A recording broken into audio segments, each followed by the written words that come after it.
Hello everyone, I am Pramod from Indian English Grammar. So guys, once again you all are welcome on Indian English Grammar. So guys, as you know well that on this channel actually I am just teaching you how to learn about the grammar, right? So इस video में हम आज विशेष रूप से बातचीत करेंगे जो हमारा ट्रांसलेशन होता है वह हमें बहुत दिनों से हम पढ़ते हैं फिर भी हमें प्रॉपर तरीके से नहीं आता है, राइट ना।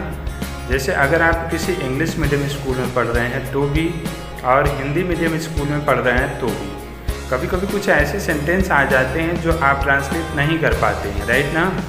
जैसे अगर हम बात करें विशेष रूप से केवल टेंस की बात करें तो भी आप टेंस कभी कभी क्लास 6 से ले करके क्लास 10 तक 12 तक कंटिन्यू पढ़ते रहते हैं, फिर भी आपको टेंस पूरी तरह से समझ में नहीं आता, राइट ना।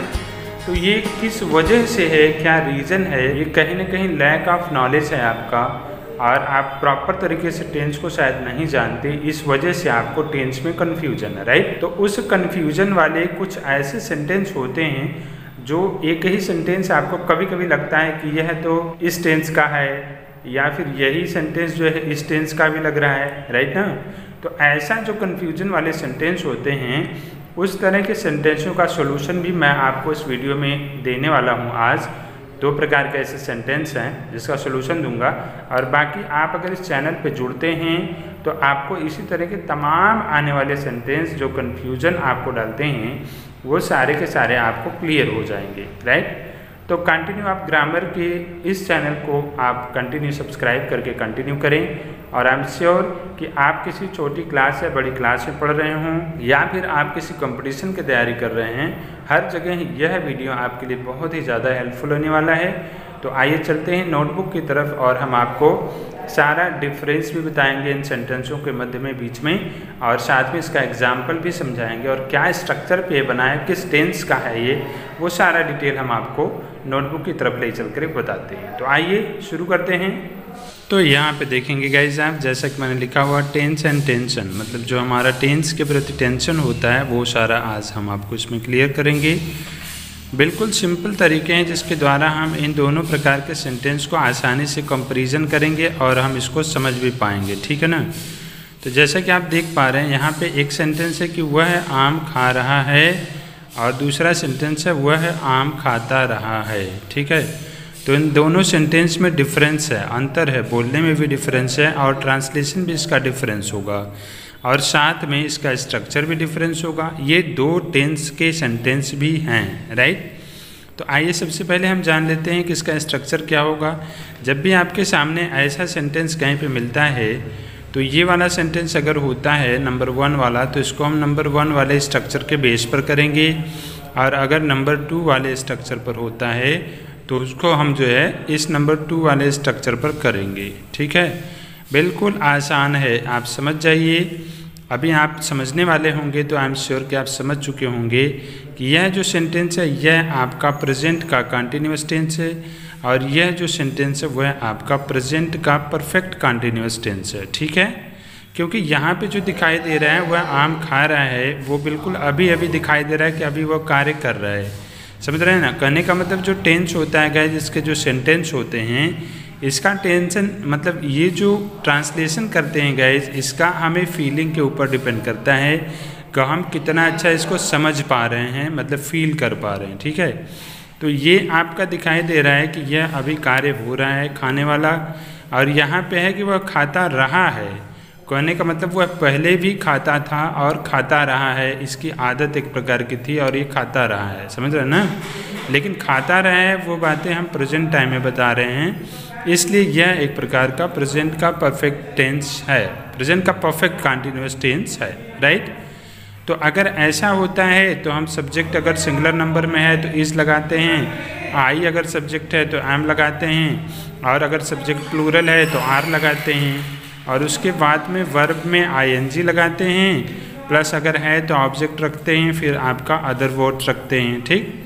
और अगर ये दूसरे प्रकार वाला सेंटेंस है तो पहले हम सब्जेक्ट लगाते हैं, सब्जेक्ट अगर सिंगुलर नंबर में है तो फिर हम हैज़ बीन लगाते हैं और सब्जेक्ट अगर प्लूरल नंबर में है तो हैव बीन लगाते हैं, फिर वही वर्ब में आईएनजी और है तो ऑब्जेक्ट लगाएंगे, है तो अदर वर्ड्स भी यहाँ पे लगाएंगे, ठीक है।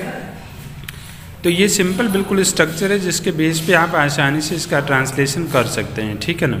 अब हम पहले से जानते हैं कि जहाँ हैज़ बिन या हैव बिन वाला ये हेल्पिंग वर्ब लगाया जाता है तो निगेटिव रहता है तो इंट्रोगेटिव रहता है, तो क्या करते हैं आइए हम उसको एग्जांपल्स के द्वारा जो है इनके डिफरेंस को और सारी चीज़ों को क्लियर करेंगे। तो थोड़ा सा आगे बढ़ते हैं और यहाँ पे आ जाते हैं, हम आपको दिखाते हैं इसका एग्जाम्पल्स बहुत सारा, ठीक है भाई।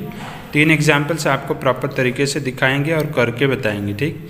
अब जैसे यहाँ पे सेंटेंस है कि वह आम खा रहा है, तो हमने वह जो है वो सिंगुलर नंबर है, इसके साथ में हमने ईच का प्रयोग किया, फिर अपने वर्ब में आईएनजी लगाया।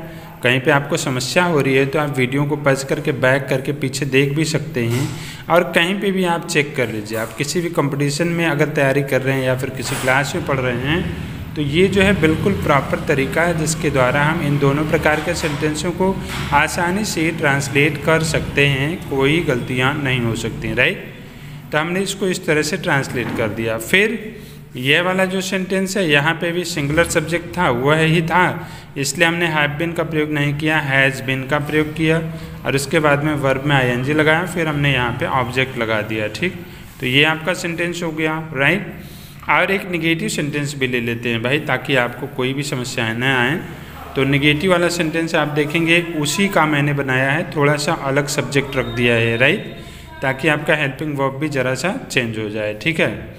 तो यहाँ पे है कि मैं गेम नहीं खेल रहा हूँ और यहाँ पे है मैं गेम नहीं खेलता रहा हूँ। तो दोनों से लग रहा है, पता चल रहा है कि ये अलग सेंटेंस है और ये आपका अलग सेंटेंस है, ठीक।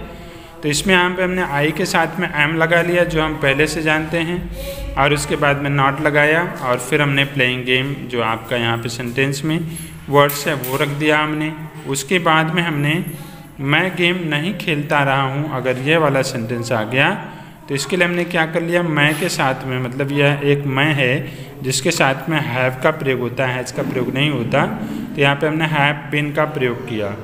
तो निगेटिव का रूल्स होता है कि जब भी कभी 2 हेल्पिंग वर्ब वाले सेंटेंस में कहीं हेल्पिंग वर्ब लग रहा है, 2 शब्द वाला हेल्पिंग वर्ब, तो उसके बीच में हम हमेशा नॉट को प्रयोग करते हैं, है ना। तो यहाँ पे हमने इन दोनों के बीच में जो है नॉट लगाया, फिर उसके बाद में हमने प्लेइंग गेम रख दिया। एक अलग और यहाँ पे विशेष सेंटेंस हम आपको फिर से लास्ट में दिखा रहे हैं, थोड़ा सा इंट्रोगेटिव टाइप में है ताकि आप ये भी सीख जाएं।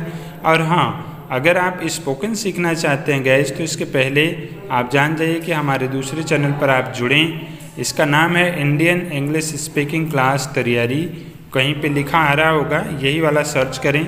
बाकी वीडियो के नीचे डिस्क्रिप्शन में भी मैं इसका लिंक दे दूँगा, आप उस पर क्लिक करके डायरेक्टली जो है इस चैनल पे पहुंच सकते हैं और जा कर के तमाम स्पोकन क्लास की चीज़ों को पढ़ सकते हैं और घर बैठे बैठे ऑनलाइन सारी चीज़ें सीख सकते हैं।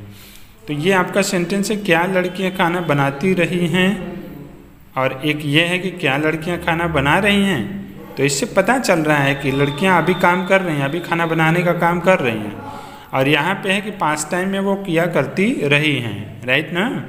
तो इसका मतलब यह दोनों सेंटेंस अलग अलग है और हमने आपको ऑलरेडी बताया कि यह सेंटेंस जो है यह प्रेजेंट का कंटिन्यूअस टेंस है और यह सेंटेंस जो है यह आपका प्रेजेंट का परफेक्ट कंटिन्यूअस टेंस है।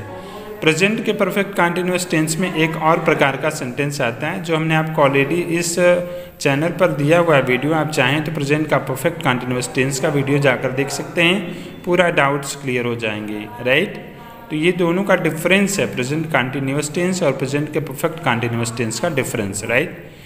तो इंट्रोगेटिव में क्या होता है गाइस कि अगर क्या सबसे पहले लगा होता है तो हम सबसे पहले हेल्पिंग वर्ब को रखते हैं, और जैसा कि आप देख रहे हैं यहाँ पे हेल्पिंग वर्ब रखा, फिर हमने सब्जेक्ट रखा, फिर हमने वर्ब में आईएनजी लगाया और उसके बाद में ऑब्जेक्ट रख दिया, और सेम इसी तरीके से हमने इसको भी रखा, बस यहाँ लड़कियाँ प्लूरल हैं इसलिए हमने हैव बिन का प्रयोग किया। और इंट्रोगेटिव का नियम होता है कि जब भी यहाँ 2 शब्दों वाला हेल्पिंग वर्ब रहे तो इनके बीच में हम हमेशा सब्जेक्ट को रखते हैं, ठीक है ना। नेगेटिव में नियम होता है दोनों के बीच में नॉट रखते हैं, और इंट्रोगेटिव में होता है दोनों के बीच में सब्जेक्ट रखते हैं, ठीक। तो वही चीज़ें सेम टू सेम फॉलो करके मैंने इस सेंटेंस को रखा हुआ है, ठीक है गाइज। तो ये टोटल डिटेल हो गया जिसके द्वारा आपने समझ लिया होगा कि आखिर इन दोनों सेंटेंसों का डिफरेंस क्या है, और आपने प्रेजेंट के कंटिन्यू और प्रेजेंट के परफेक्ट कंटिन्यूअस टेंस का डिफरेंस भी क्लियर कर लिया होगा। आगे कभी भी आपके पास ऐसा सेंटेंस आएगा तो आप आसानी से ट्रांसलेट कर सकते हैं। कुछ एग्जाम्पल्स आप खुद से भी बनाएं।